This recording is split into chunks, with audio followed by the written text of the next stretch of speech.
Bismillahirrahmanirrahim. Assalamualaikum warahmatullahi wabarakatuh. Alhamdulillahirabbil alamin wassalatu wassalamu ala asyrofil anbiya'i wal mursalin sayyidina maulana Muhammadin wa ala alihi washabihi wasallam ajma'in. Rabbi ighfirli wa li walidayya warhamhum kama rabbayani shaghira. Rabbi zidni ilma warzuqni fahma. Rabbi shrah li sadri wa yassir li amri wahlul 'uqdatam min lisani yafqahu qawli. Raditu billahi rabban wa bil islam wa bi Muhammadin nabiyyan wa rasula. Alhamdulillah, hari ini pada pertemuan kali ini kita akan berbicara mengenai tujuan, ruang lingkup dan prinsip hukum humaniter. Pada pertemuan kali ini, prinsip hukum humaniter di sini saya akan berbicara secara sedikit saja, maksudnya dalam konteks secara eksplisit saja, akan tetapi nanti pada pertemuan berikutnya nanti kita akan sampaikan lebih spesifiknya terkait daripada prinsip hukum humaniter itu sendiri. Alhamdulillah, puji syukur kita lanjutkan kehadirat Allah Subhanahu wa taala karena atas limpahan rahmat dan karunia-Nya juga lah kita dapat berkumpul pada pagi ini, walaupun hari ini masih melalui media daring, yakni YouTube hari ini. Maka daripada itu, salawat dan salam juga tidak lupa semoga selalu tercurah kepada junjungan kita keharibaan Nabi besar Muhammad SAW, para keluarga, sahabat dan hingga pengikut yang berakhir nanti. Baik, sebenarnya dalam hal tujuan dari hukum humaniter perlu kita pahami bahwa konsep utama daripada hukum humaniter itu terdiri dari dua, yakni yang pertama adalah perlindungan, protection, yang kedua adalah pembatasan atau limitation. Nah, perlindungan dalam hal ini apa? Perlindungan namanya adalah perlindungan warga sipil, hak-hak yang ada dalam diri manusia. Misalkan seperti apa? Hak untuk hidup itu merupakan bagian daripada perlindungan dalam konteks hukum humaniter itu sendiri. Misalkan negara Indonesia telah membuat perlindungan atau protection dalam konteks hukum humaniter itu di dalam Undang-Undang Dasar 1945, di mana setiap orang dijamin untuk hidup, kemudian salah satunya juga hak untuk mendapatkan pendidikan, hak untuk mendapatkan pekerjaan yang layak, dan hak persamaan di depan hukum. Itu merupakan bagian daripada kontekstualnya perlindungan atau protection dalam hukum humaniter itu sendiri.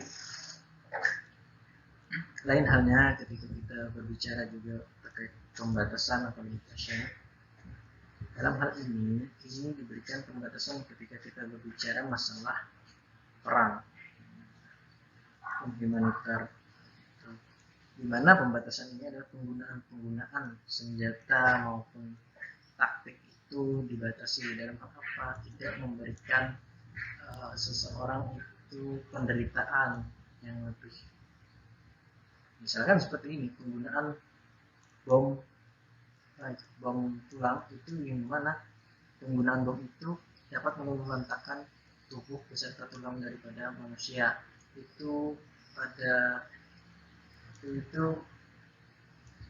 berdasarkan penyidikan daripada Dewan Keamanan PBB. Daripada itu, maka pembatasan dalam hal konsep utama hukum humaniter itu perlu dilaksanakan seperti itu. Jadi kontekstual perlindungan di sini dalam bicara kita secara lebih luas itu adalah masyarakat sipil, baik itu masyarakat sipil ataupun tentara yang tidak terlibat perang, bahkan tentara yang terluka dan tawanan itu merupakan subjek yang harus dilindungi dalam konsep utama daripada hukum humaniter itu sendiri. Kita berbicara pembatasan tadi, tentu pembatasan penggunaan senjata atau militer. Selanjutnya adalah tujuan daripada hukum humaniter. Tujuan hukum humaniter itu adalah mempertahankan kemanusiaan atau maintain humanity, kemudian menyelamatkan nyawa atau saving lives, dan mengurangi penderitaan atau reducing suffering orang-orang yang menjadi korban atau terdampak oleh adanya konflik bersenjata itu sendiri. Maka daripada itu, secara lebih gamblang, tujuan hukum humaniter ini dapat disimpulkan tujuan utamanya untuk memberikan perlindungan kepada penduduk sipil dan objek-objek sipil serta orang-orang yang tidak lagi mengambil bagian dalam pertempuran. Orang-orang yang tidak lagi mengambil bagian dalam pertempuran itu bisa kita katakan sebagai bagian daripada militer atau tentara aktif, akan tetapi dia tidak terlibat dalam pertempuran. Bisa jadi tentara tersebut dia menyerah dan menjadi tawanan. Bisa jadi tentara tersebut terluka. Itu merupakan bagian orang-orang yang tidak lagi mengambil bagian dalam pertempuran. Dan itu tujuannya hukum humaniter itu selain untuk melindungi penduduk sipil dan objek-objek sipil, nah itu juga orang-orang yang seperti saya sebutkan tadi itu menjadi satu kesatuan ketika kita berbicara masalah hukum humaniter. Lain halnya ketika kita berbicara mengenai sasaran hukum humaniter. Sasaran hukum humaniter itu antara lain pertama adalah untuk melindungi mereka yang tidak ikut berperang, seperti penduduk sipil, tenaga medis, dan petugas pemberi bantuan. Nanti bisa jadi di sini ada celah pertanyaan, siapa yang melindungi mereka yang tidak ikut berperang? Dalam hal ini adalah dunia internasional. Mengapa? Karena hukum humaniter itu berawal daripada Konvensi Den Haag dan Konvensi Jenewa. Saat ini, dunia internasional saat ini tergabung dalam Dewan Keamanan PBB. Jadi Dewan Keamanan PBB itu dapat dikatakan melindungi mereka yang tidak ikut berperang, baik itu sebagai pengawas konsepnya nantinya, atau bahkan ketika adanya peradilan mahkamah internasional. Yang kedua adalah melindungi mereka yang tidak lagi mampu melawan atau berperang. Ya, dan ini seperti yang saya katakan sebelumnya, itu ada tentara yang terluka atau sebagai tawanan. Nah, mereka itu dianggap tidak mampu lagi berperang. Yang ketiga adalah melarang menyasar warga sipil dan melakukannya itu merupakan kejahatan perang. Ketika hukum humaniter itu menyasar, hukum humaniter, perang itu menyasar warga sipil, maka daripada itu perbuatan itu dapat dikategorikan sebagai kejahatan perang. Mengapa demikian? Karena berdasarkan hukum internasional, dalam hal ini yang diakui dalam internasional yakni Statuta Roma, itu terdiri daripada 4 kejahatan, yakni yang pertama adalah kejahatan genosida, yang kedua adalah kejahatan perang, yang ketiga kejahatan kemanusiaan, dan yang keempat adalah kejahatan agresi. Ketika perang tersebut menyasar warga sipil, baik itu warga sipil suatu negara yang menjadi musuh atau yang berseberangan atau yang terjadi konflik, ataupun tempat warga sipil di mana mereka berada dalam perang, itu dapat dikategorikan sebagai kejahatan perang dan juga nantinya dapat diajukan kepada mahkamah internasional untuk dapat diadili. Yang keempat adalah mengakui hak penduduk sipil yang harus dilindungi dari bahaya perang serta menerima bantuan yang mereka butuhkan. Dalam hukum humaniter itu mengakui adanya hak penduduk sipil yang harus dilindungi dari bahaya perang. Artinya makanya dibentuklah Dewan Keamanan PBB, dalam hal ini UNHCR. Banyak daripada Tentara Nasional Indonesia yang ikut terlibat aktif dalam hal melindungi dari bahaya perang. Itu yakni kontingen Garuda saat ini itu bertugas di wilayah yang terjadi konflik maupun zona perang, dan mereka juga memastikan untuk menerima bantuan bagi yang membutuhkan. Selanjutnya, yang kelima adalah mengamanatkan bahwa mereka yang sakit atau terluka memiliki hak untuk dirawat terlepas daripada mereka berasal. Dalam hal ini, yang dirawat dalam hal ini itu bisa jadi tentara yang terluka dari pihak musuh. Dia tidak memperdulikan dari mana mereka berasal, apakah itu tentara musuh, selama itu masih ambil bagian dari perang tersebut, maka itu mereka yang terluka atau sakit memiliki hak untuk dirawat, baik nanti setelahnya mereka menjadi tawanan, mereka menjadi bagian dari proses humaniter dan harus dilindungi.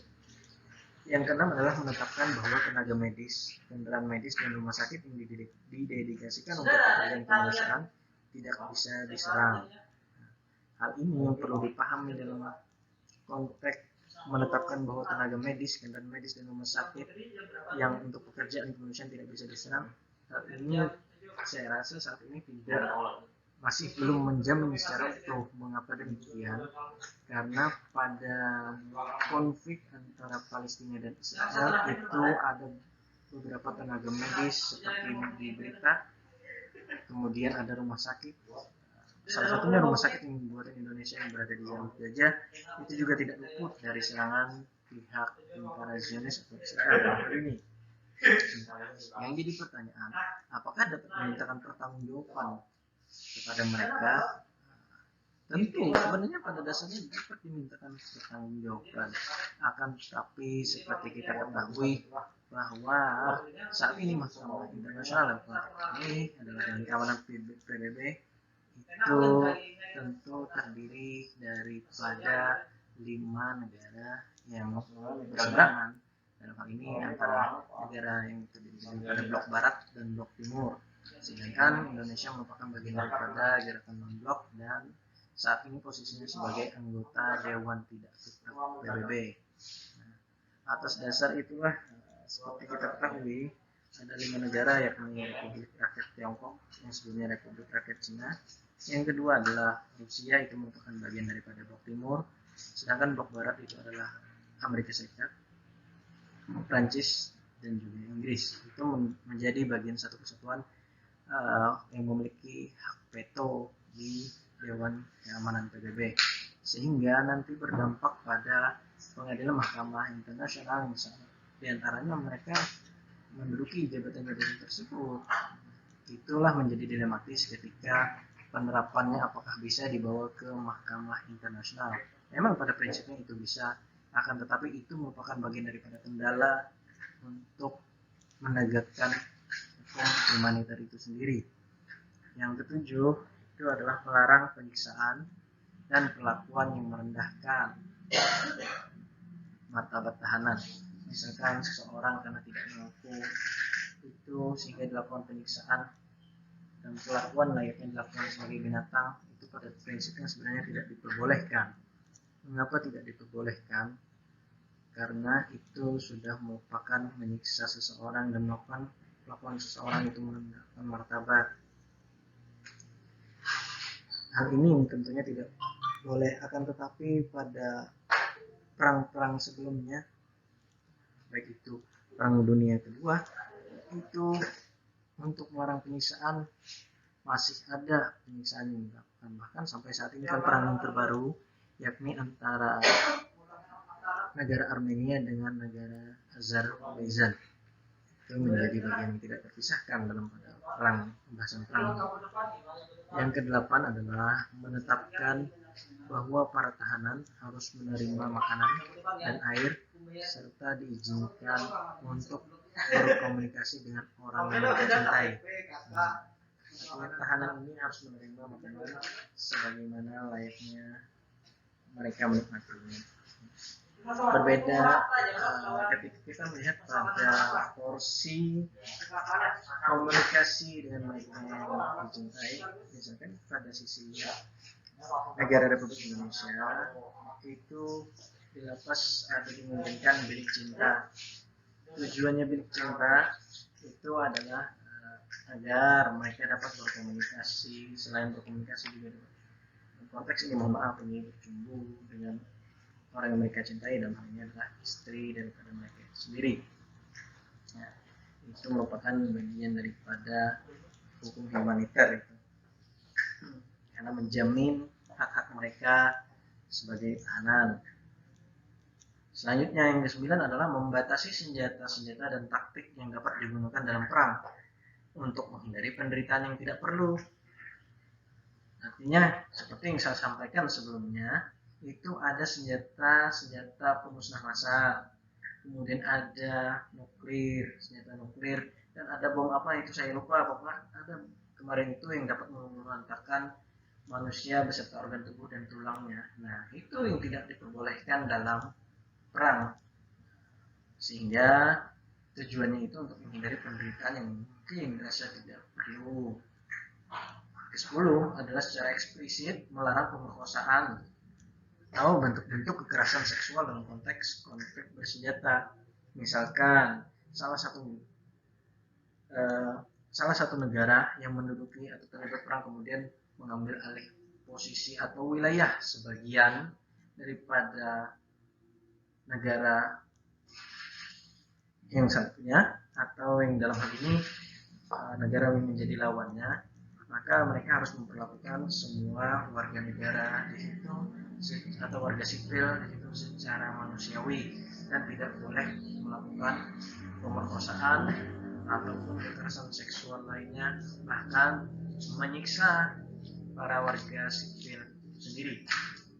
Ke-11 itu adalah melindungi bangunan bersejarah, monumen, karya seni, dan kekayaan budaya lainnya. Tujuannya apa? Tujuannya untuk memberikan pengetahuan, wawasan dalam hal objek bersejarah. Misalkan itu ada tugu, ada monumen, akan tetapi ketika adanya kesepakatan, misalkan adanya pemersatuan antara Jerman Barat dan Jerman Timur menjadi negara Jerman, itu bangunan bersejarahnya yakni tembok Berlin itu kemudian dihancurkan itu berdasarkan kesepakatan pertama bersama. Itu menjadikan hal yang berbeda ketika bicara hukum humaniter, dan pada akhirnya itu menjadi satu negara satu kesatuan, negara Jerman, tidak lagi dipisahkan oleh tembok Berlin yang membedakan antara Jerman Barat dan Jerman Timur. Hal ini sebagai efek daripada Perang Dunia Kedua itu sendiri. Selanjutnya kita berbicara mengenai ruang lingkup hukum humaniter. Di manakah hukum humaniter itu? Sebenarnya hukum humaniter itu berada pada ranah hukum publik. Mengapa saya katakan hukum publik? Karena dia mengatur antara warga negara dan negara. Sedangkan kalau bicara hukum privat itu mengatur antara orang perorangan atau orang dengan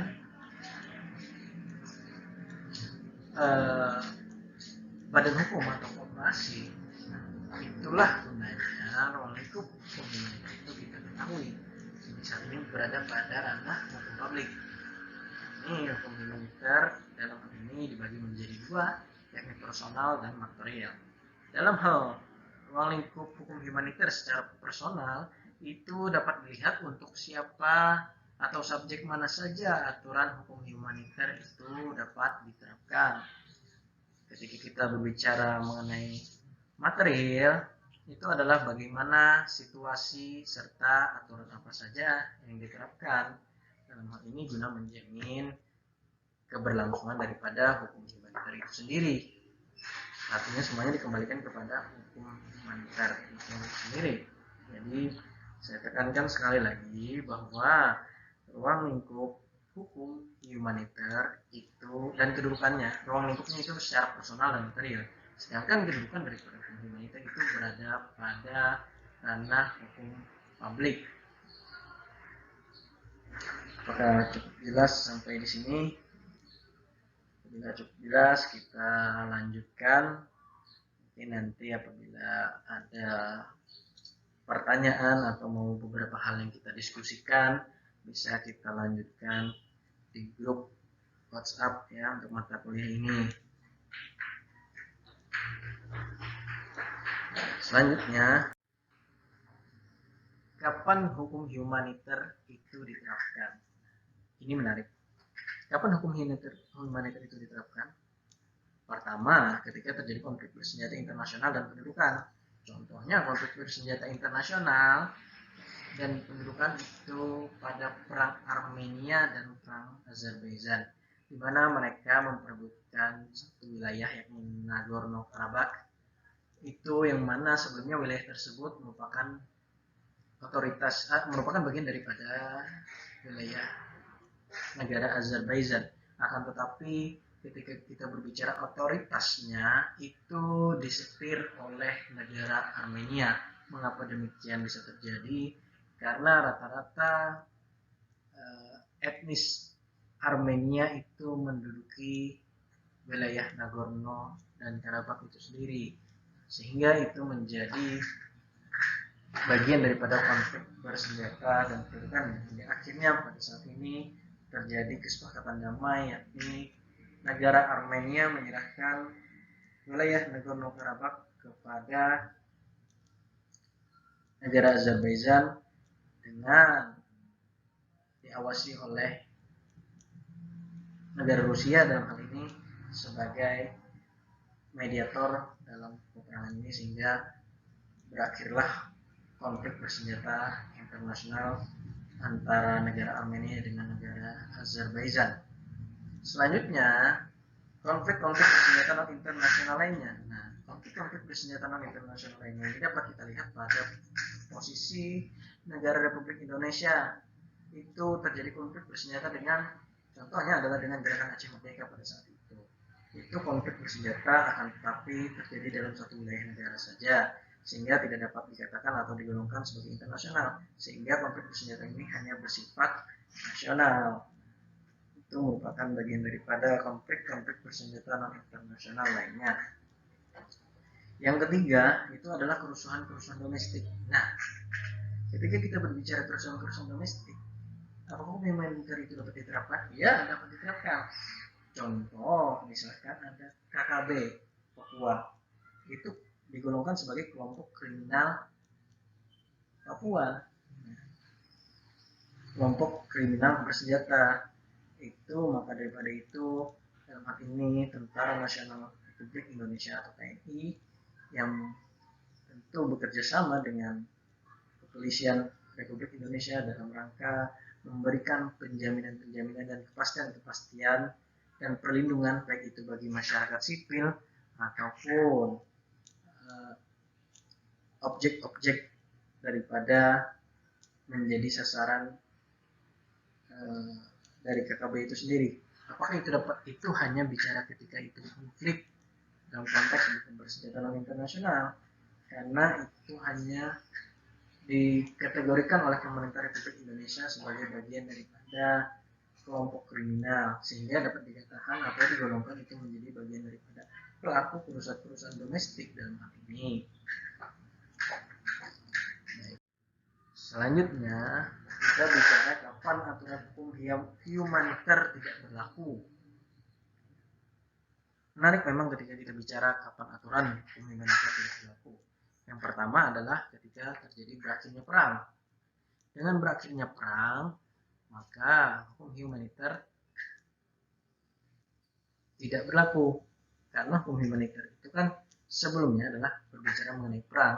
Akan tetapi paradigmanya saat ini di negara ini, mungkin nanti kita pada akhir pertemuan kita nanti akan berbicara mengenai masalah lembaga-lembaga atau badan-badan yang menaungi daripada hukum humaniter itu sendiri. Salah satu diantaranya perlu diketahui rekan-rekan sekalian adalah keberadaan daripada Palang Merah Indonesia. Yang kedua, adanya Badan Penanggulangan Bencana, Badan Penanggulangan Nasional, Badan BNPB, Badan Nasional Penanggulangan Bencana, itu yang dimiliki oleh pemerintah Republik Indonesia pada pusat. Sedangkan pada daerah itu dikenal dengan BPBD, Badan Penanggulangan Bencana Daerah. Itu menjadi bagian yang terpisahkan juga dalam hal ini. Itu nanti kita akan berbicara pada akhir-akhir pertemuan nanti, karena paradigma humaniter di Indonesia itu sudah bergeser kepada arah kemanusiaan. Yang kedua adalah adanya kesepakatan damai. Nah, menarik disimak. Adanya kesepakatan damai di sini itu seperti negara Azerbaijan dan negara Armenia yang mengadakan perundingan damai yang diakomodir atau diakuisisi oleh pemerintah Rusia, sehingga tidak menimbulkan korban jiwa baik itu dari masyarakat sipil ataupun daripada pihak militer. masing-masing negara. Yang ketiga itu adalah saat perselisihan internal atau gangguan sipil. Artinya kan ketika kita berbicara perselisihan internal atau gangguan sipil seperti KKB tadi kan itu merupakan gangguan sipil karena kelompok kriminal bersenjata. Bukan berbeda halnya ketika kita berbicara GAM, Gerakan Aceh Merdeka, itu sudah merupakan konflik yang mana itu merupakan konflik bersenjata non internasional. Baik, selanjutnya adalah prinsip-prinsip hukum humaniter. Seperti saya sampaikan di awal perkuliahan tadi, prinsip-prinsip hukum humaniter di sini saya sampaikan hanya secara gamblang saja. Tetapi pada pertemuan selanjutnya nanti akan saya sampaikan secara spesifik. Adapun prinsip hukum humaniter itu yang pertama adalah kemanusiaan. Yang pertama dan utama adalah kemanusiaan. Sedangkan yang kedua daripada prinsip hukum humaniter itu adalah berbicara mengenai kepentingan. Ketika kita berbicara kemanusiaan, tentu pada sisi prinsip ini kita harus berbicara mengenai bagaimana masyarakat atau warga sipil dalam konteks humaniter itu terjamin. Ya, terjamin dalam hal baik itu perlindungan. Itu. Kalau berbicara kepentingan, prinsip hukum humaniter secara kepentingan ini dapat dilihat nanti apakah kepentingan nasional atau kepentingan suatu negara atau harus berada di atas kepentingan pribadi dan kepentingan golongan atau per pihak tentu. Yang ketiga adalah prinsip proporsional. Tujuan prinsip proporsional ini adalah untuk adanya keseimbangan antara pemberlakuan hukum secara utuh itu nanti apakah ditimbang sudah sesuai ranahnya atau tidak, apakah menjamin kepastian hukum atau tidak, apakah memberi keadilan atau tidak, serta apakah ada dampak dari sisi kemanfaatan atau tidak. Itu pentingnya prinsip hukum dalam konteks proporsional. Yang keempat adalah prinsip hukum humaniter dalam konteks pembedaan. Dalam pembedaan ini nanti tidak terlepas daripada prinsip hukum kemanusiaan, karena pada saat ini di negara Nasional Republik Indonesia pada hukum positif kita tentunya itu menjamin pembedaan antara lain tadi setiap warga negara itu dijamin untuk memilih agamanya. Seseorang dijamin untuk mendapatkan pekerjaan yang layak, penghidupan yang layak, pendidikan yang layak. Itu merupakan bagian dari tanpa adanya pembedaan dan nanti berkaitan dengan konteks pada sisi kemanusiaan itu sendiri. Yang kelima adalah larangan menyebabkan penderitaan. Larangan menyebabkan penderitaan ini juga terkait dengan penggunaan senjata-senjata ataupun taktik-taktik perang yang nantinya dapat dilarang berdasarkan Konvensi Jenewa dan Konvensi Den Haag. Yang keenam itu adalah pemisahan antara ius et bellum dengan ius in bello. Pada porsi ini pernah saya sampaikan itu menurut Prof. Mukhtar Kusuma-Atmaja antara ius et bellum dan ius in bello. Selanjutnya yang ketujuh adalah ketentuan minimal hukum humaniter internasional. Keberlakuan ketentuan minimal hukum humaniter ini internasional ini tentu tidak lepas dan mengacu kepada Konvensi Den Haag dan Konvensi Jenewa. Nanti bisa rekan-rekan sekalian pelajari lebih spesifik karena ada beberapa deklarasi dan protokol tambahan baik itu pada Konvensi Jenewa maupun pada Konvensi Den Haag, sehingga kalau saya menyampaikan hal tersebut tentu akan panjang, tidak cukup 16 kali pertemuan untuk menyampaikan itu karena ada sampai berapa ratus itu terkait dengan satu konvensi saja. Nah, nanti bisa rekan-rekan sekalian pelajari hal tersebut. Yang terakhir itu adalah tanggung jawab dalam pelaksanaan dan penegakan hukum humaniter internasional. tanggung jawab dalam pelaksanaan dan penegakan ini diserahkan kepada negara. Dalam hal ini bagaimana nanti dia melaksanakan serta melaksanakan ataupun menegakkan dan memberikan tanggung jawab terhadap warga negaranya. Bisa jadi nanti kita berbicara juga kaitannya dengan kemanusiaan. Demikian itu paparan saya secara gamblang terkait dengan prinsip hukum humaniter. Nanti akan saya sampaikan secara spesifik pada pertemuan selanjutnya. Demikian perkuliahan kita hari ini. Terima kasih atas atensinya dan kehadiran saudara dalam menyimak daripada paparan yang saya sajikan pada hari ini. Demikian saya akhiri. Wabillahi taufiq wal hidayah wa ridha wal inayah. Assalamualaikum warahmatullahi wabarakatuh. Terima kasih.